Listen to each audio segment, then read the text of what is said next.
So the importance of working with 3D tech partners that can help you in your digitization is an important opportunity. I'm very happy that both Albert and Luis talked about what you need to have or what they would love for you to make sure is there before you actually start contacting a 3D partner. Make sure you have a 3D expert already in your institution that can help throughout the process. And think about the hosting of your actual objects, because this is one of the challenges as well. Now we have a very hybrid, both physically and online presentation by both Zakos Poliviou from the Ministry of Culture of Cyprus and Marinos Ioannides, who is hopefully joining us online from the Cyprus University of Technology, who will give us another example of how you can work with stakeholders and technical partners in 3D. So I would love to call Zakos on stage. There we go. And let's welcome him to stage. There you go. And hello, Marinos. Nice to see you online as well. Go ahead. Hello, everyone. Thank you, Spanish Ministry. Thank you, Europeana. Thank everyone who is involved in this great event. This is a great opportunity for us to present and share some ideas with everyone.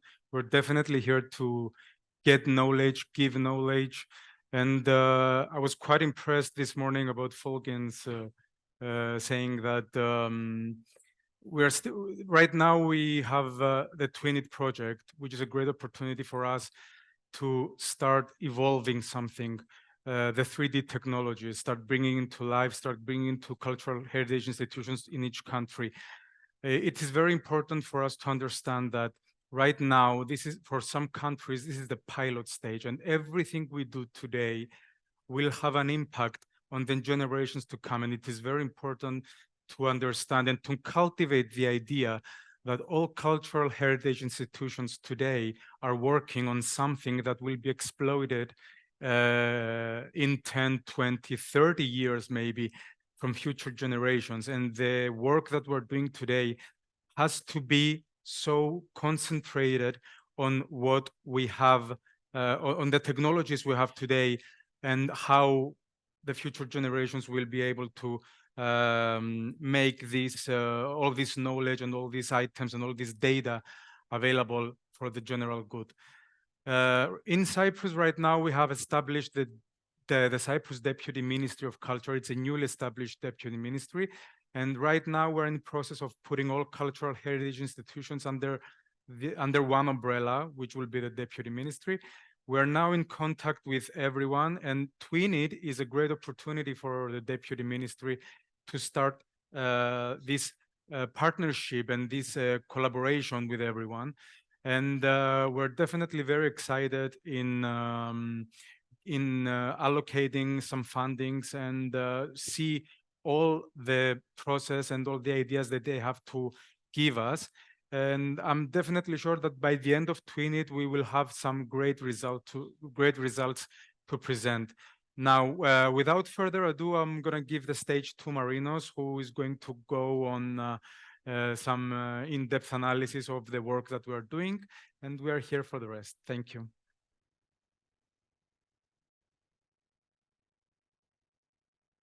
Good morning, Europe. Good morning, Spain. Good morning, ladies and gentlemen, dear colleagues. From the island of love and beauty, the island of Cyprus. I'm really sorry that I am not there today, and I would like to ask the organizers to share my presentation. I would like to ask yes. They should bring it on. I don't know if you can hear me. Can you hear me? You fine, Marinos. Yes, we hear you, Marinos. Okay.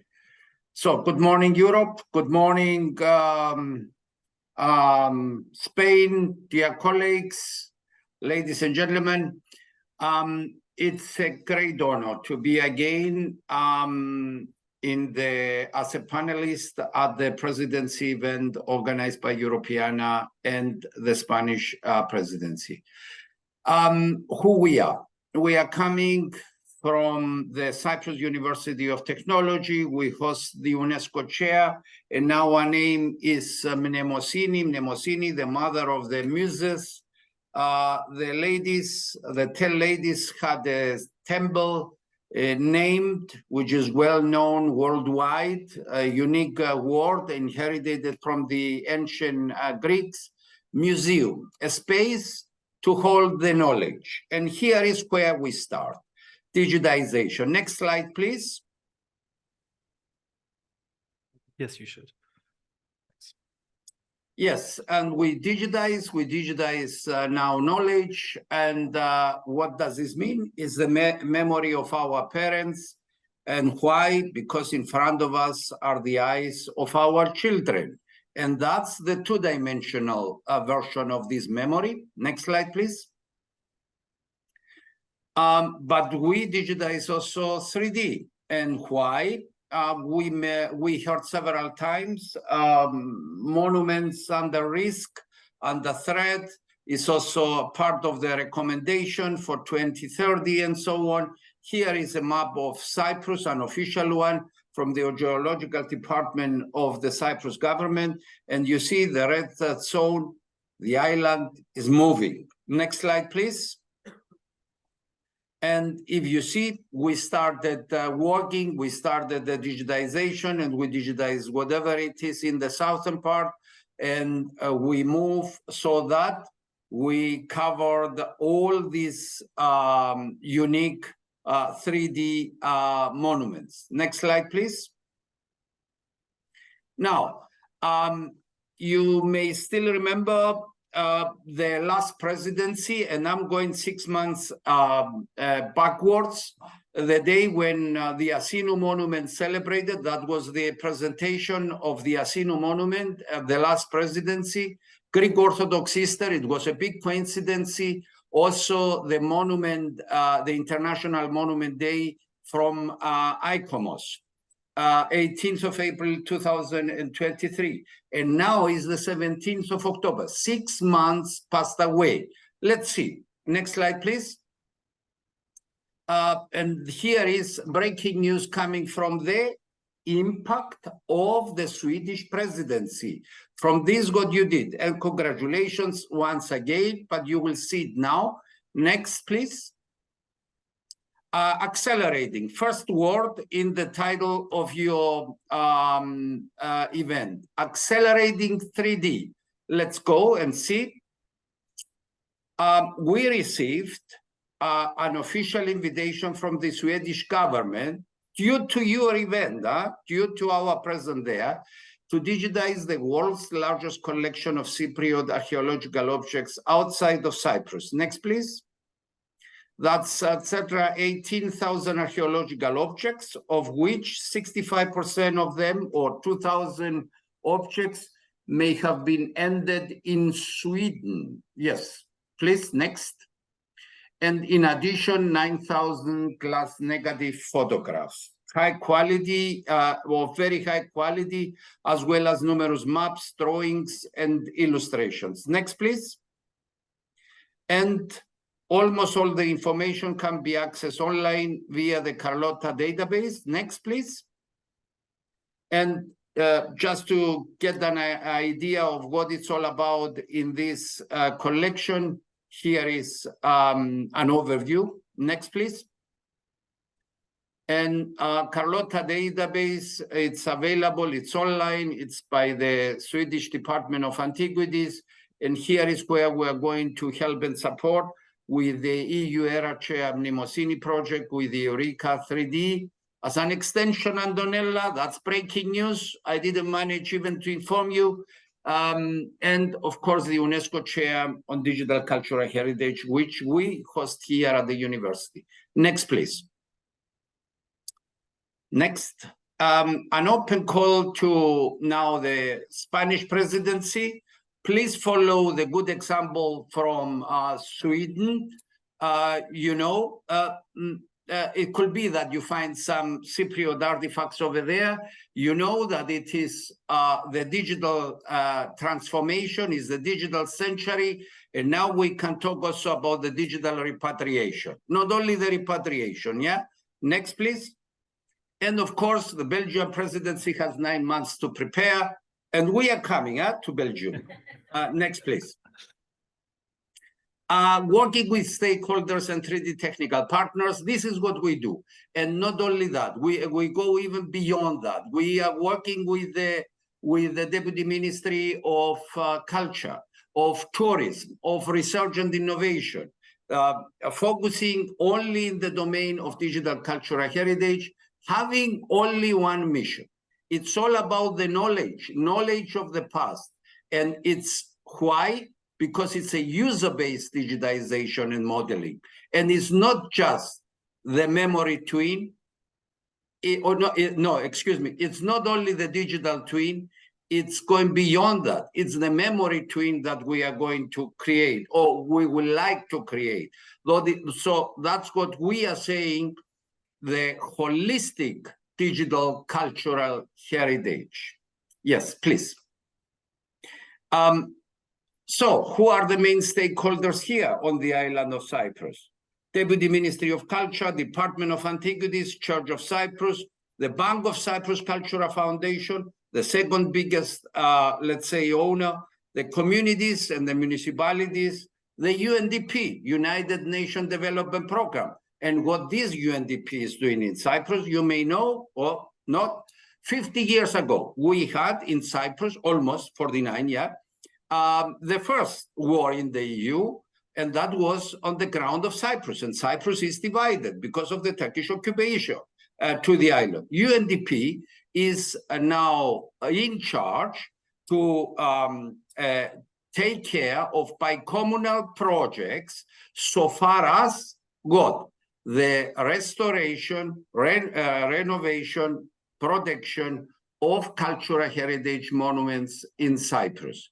Then we have the Chamber of Engineers, we have industrial partners, architects, civil engineers, chemical engineers, and so on. We have professional associations like ICOMOS, ICOM, the Archaeologists Association, etc. Next, please. So, and it has been mentioned several times. So, how complex is the digitization in cultural heritage, or what the kind of quality do we want to achieve at the end of the day? What is the reason for digitizing tangible objects? That's exactly that. We want to protect. That's all about the identity. We see it every day because of the wars happening now between Cyprus, here in Middle East, but also in Ukraine. It's the memory twin, it is, next please. It is the long-term preservation. It has been mentioned several times, but the long-term preservation is not for the 3D alone, please. It's about the knowledge. It's about the memory. And that's at the end of the day what we do. And the use and reuse of the 3D volumetric structure is one part, but the lesson learned from the past is a key element here. And that's all about in the digital century. Next, please. And then, of course, the user needs. And here is where we are. The user needs. Please, let's move. A monument under risk. Yes, and I will start with a concrete example. This, ladies and gentlemen, is the monastery of Chrysorouliadissa in the Paphos district, western part of Cyprus, is the biggest, most complex, and a monument under risk. Please, next please, which has been fully digitized. Why? Because the church, the user, the owner, the stakeholder asked us. Please do that. Next, please. And we did it. Why we did it? Because the monument, as I mentioned to you, not only the entire island, but whatever it is on the island is moving also. So the monument is moving. The monument is under almost collapse. Yeah. So next, please. And this is what it has been done because it is a user-oriented digitization, knowledge-based user-oriented digitization. We digitize it on the highest possible level. Kate mentioned BIM.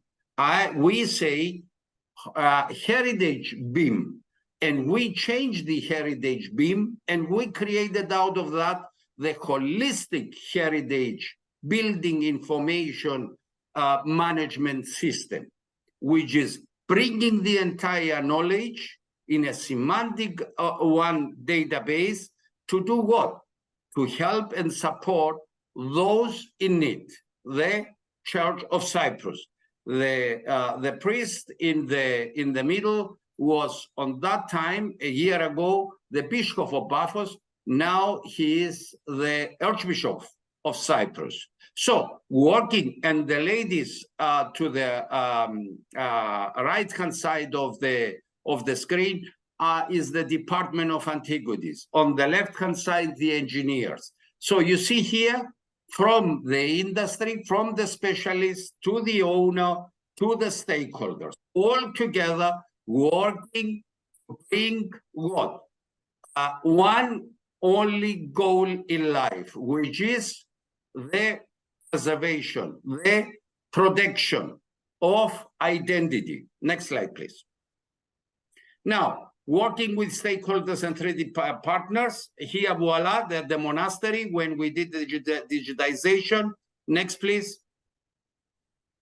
And the priest, we have to skill the priest. It is also one of the missions in one digitization. Skill the owners, educate them, show to them how to use, but also reuse what? The digital devices. It's so easy today to digitize, and they can do the job alone. They don't need us. Of course, specialists are here to help and support, but they can do it also. Yes, next slide, please. So the board of Lambusa, it has been mentioned earlier. We received the invitation again from the stakeholder, the mayor of Limassol, on behalf of the council, of the board of the council of the board, to digitize the board. And to digitize because the boat, it is a part of the memory of the city. It's the oldest fisher boat on the island of Cyprus. Next, please. Here is one of our latest results, not yet in the database of the EUreka3D project. And here is, you see the boat as it is now currently under renovation. I have to mention two things. Here, there is an investment of 600,000 euro currently in place for the renovation of the boat, which is a part of the memory of the city. And for the monastery, there is now currently a running project of 1 million euro for the protection, for the renovation and preservation of the monastery. All this bringing together what?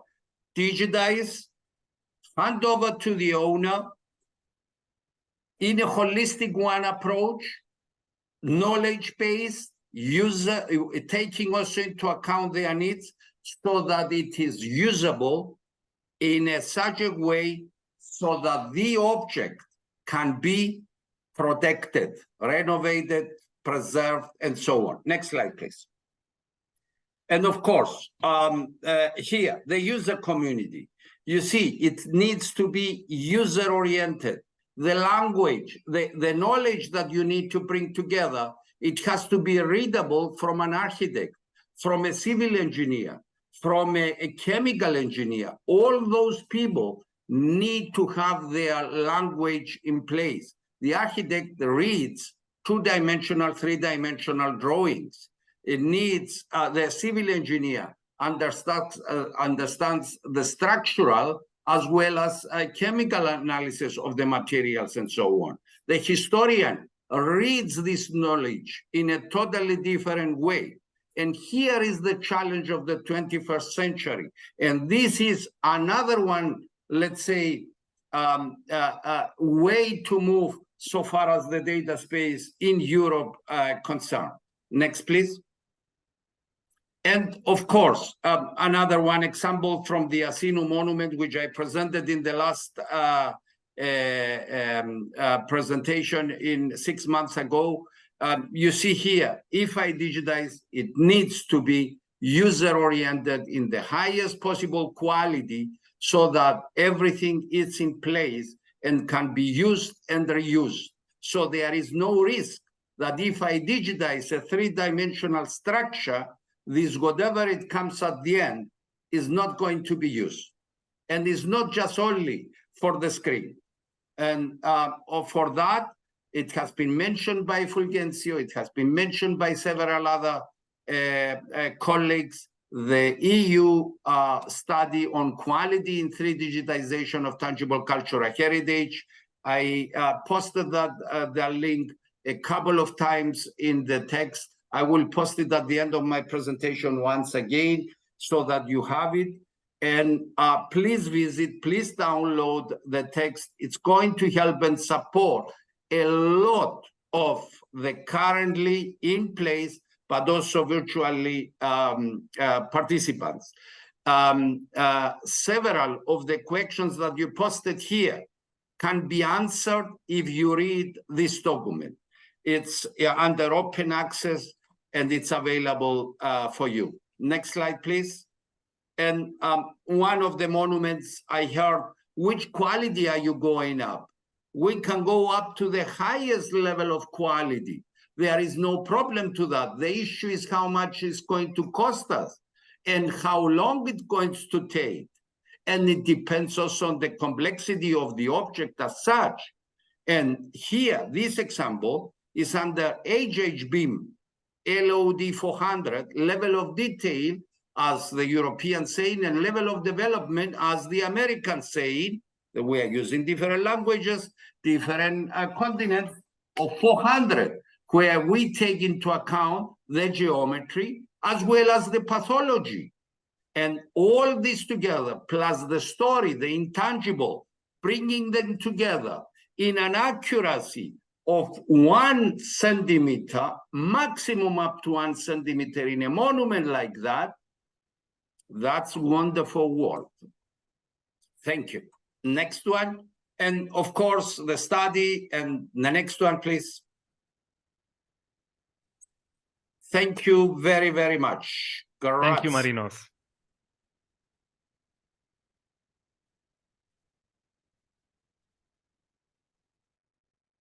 Marinos, I'm very happy that you chose today to give your breaking news to all of us. 12,000 objects from the that are now in Sweden that once were Cyprus heritage or our Cyprus heritage will be digitized. Congratulations, that's great news. I saw a question online as well that maybe you can answer. The heritage that you speak of that is now in Sweden. The question online was, is there a need for some kind of decolonization project or decolonization process of the objects that are currently in Sweden, since of course they've been through a whole life and process from coming to Cyprus to Sweden, or can they just be digitized as is? I still remember the discussion which we had during my presentation with the Director General who was there, the lady, and she said, this century has a big challenge, and that's the repatriation of cultural heritage content. And during my speech, I mentioned to her not only the repatriation, but also the digitization. And that's how it started the entire story. And here is where we are today. And for us, it's extremely important to get at least a copy of our digital memory. Can you imagine what does this mean today? It's a wonderful world. And that's what we have at the beginning of this digital century, during the digital transformation. And I do hope that the day will come when we will see that in Europeana. Thank you, Marinos.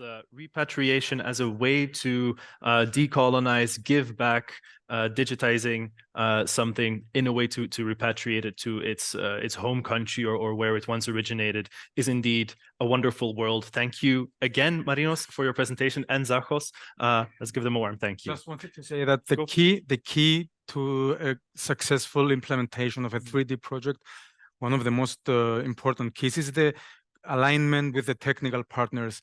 How you implement, you have to find a common ground on what is going to be published, what metadata are going to be published, and how this will affect the later on procedure. And this is what we're focusing on as a Deputy Ministry of Culture, and we're definitely in the start. There is no right or wrong answer right now, but we will eventually figure it out. Exactly, and that is what we heard from the GiraVolt people as well, that this good communication, making sure that you get those partners in, is a really important step.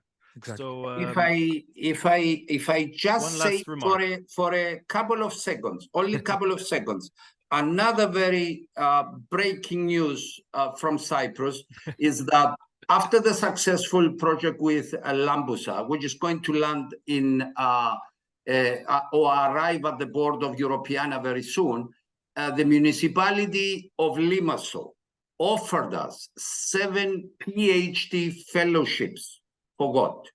To digitize and bring together the memory of the Greek and Cypriot diaspora in Africa, which is under the control of the Patriarchate of Alexandria.